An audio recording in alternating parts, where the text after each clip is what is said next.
السلام علیکم هموطنان و مهاجران تاجیک تمام کل دنیا و همه نفرانی که ما را میشنوید و میبینید. من مطلوبه سلیمزاده مدت چند دقیقه با شما استودیوی مرکزی رادیوی مهاجر شهر مسکو.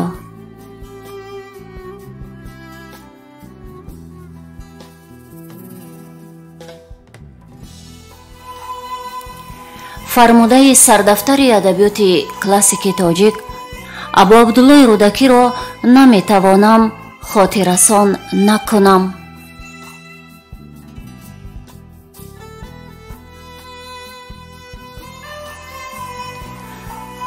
گر بر سر نفس خود امیری مردی، بر کور و کرر نقطه نگیری مردی.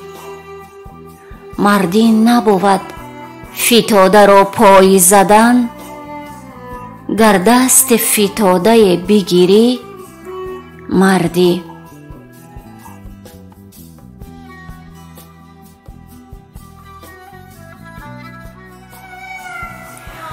عمل صاحبکاران تاجیک مقیمی شهر مسکو اقدامی نیک بود برای تاجیکان مهاجر نیازمند شهر مسکو در وقت کرانتین از سبب بیماری کووید 19 یعنی کرونا ویروس.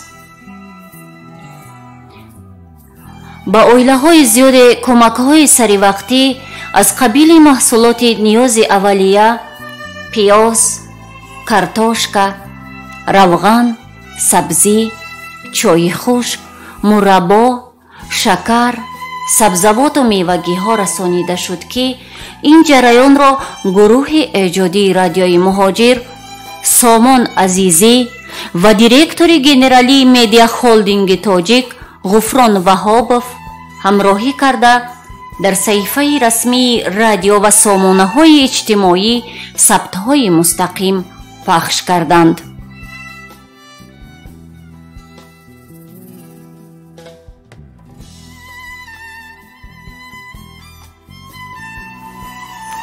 سخاوتمندان خیرکننده صاحبکاران موفق تاجیک که نخواستند اسمشان را هنگام تهیه گزارش ببریم، هنگام صحبت با بخش خبری رادیوی مهاجر اطمینان دادند که این آغاز کار بوده روزهای نزدیک باز به همین مقدار اویله ها در مسکو و ولایت مسکو کمک خواهند رسید.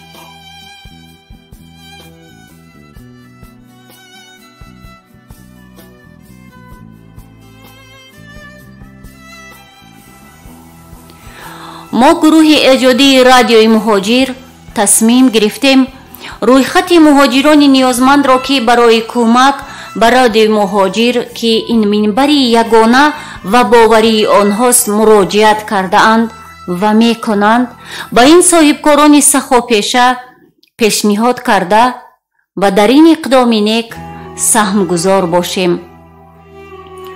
در حقیقت احوال مهاجران تاجیک روسیه در یک وضع بسیار هم ناگوار قرار دارد.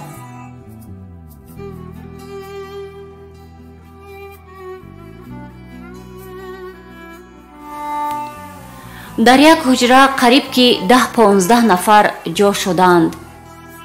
بسیاری ها را الکی از کارخانه ها خارج و از حجره های اجاره راندند.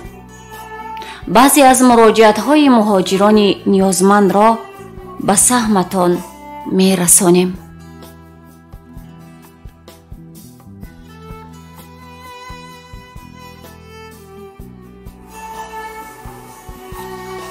سلام علیکم اپا جان. اپایی دادری خواهری یکون یاردم کرده نمیتونم بسه کودکم در همین خونه سومی کوارتیر دادن نتونستیم پرادکت نداریم خودمون یا آدمای روزاده و کار هم نیست چیکار کنیم که یکون سوی دادن نمیتونیم. اگر باور نکنیم با سه کودک مسئولیت گفته رایی میکنم خودم در کوارتیر میشینم یکون بودجه نیست، یگان محصولات خوردنی نیست. کودک چیکار کنیم که یگان سوی داده میتونه یا که همون کودک ها مرایی کده میتونه یگان یاردم هسته. این بچه هم خیلی کسل نمیدون چیکار کنم، خیلی یگان یاردم داده بتونیم خیلی که یاردم کنیم.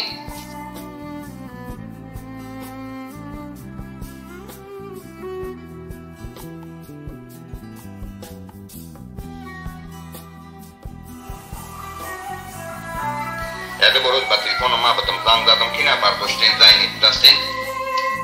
اگر یکم یاردم از برای الله برای هم بتونی نکرد 8 بچه هم بزنه که یک کودک موندگی یا ماشید بی کار بی سون بی چی خوام.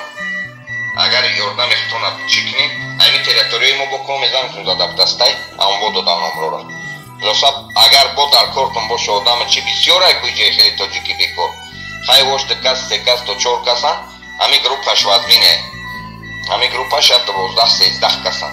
اگر یکم یاردم کند برای الله بتونیم میرسونید.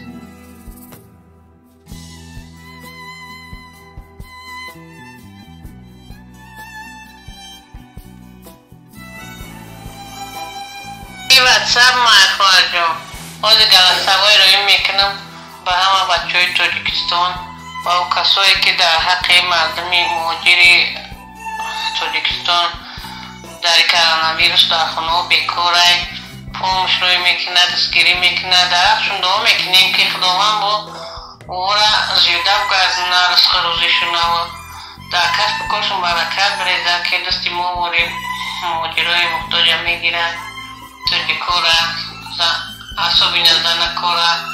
ما در یک خونه 6 نفر بیکار کرانتینه بیرون با مدنی مون نمیمونن ایجای کارن جوابمون دادگیان نمیدونیم چیکار کنیم.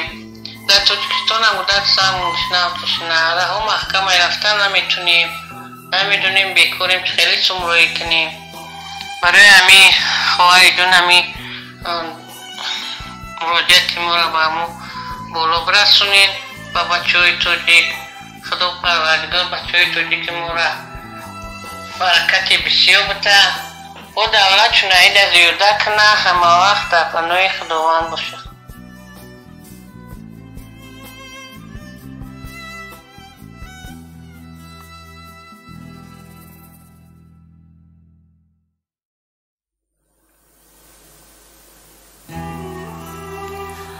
هر شب زی خودت بپرس اگر تو مردی که امروز چه خدمت به مردم کردی.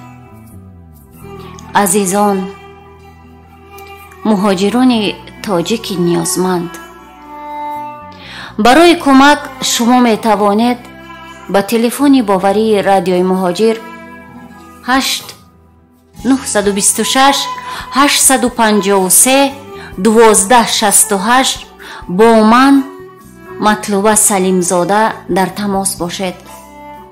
تنصیحاتی و خانه‌آبادی شما آرزوی همیشگی ماست. رادیوی مهاجر را در سامانه و رسانه های اجتماعی پیگیری کنید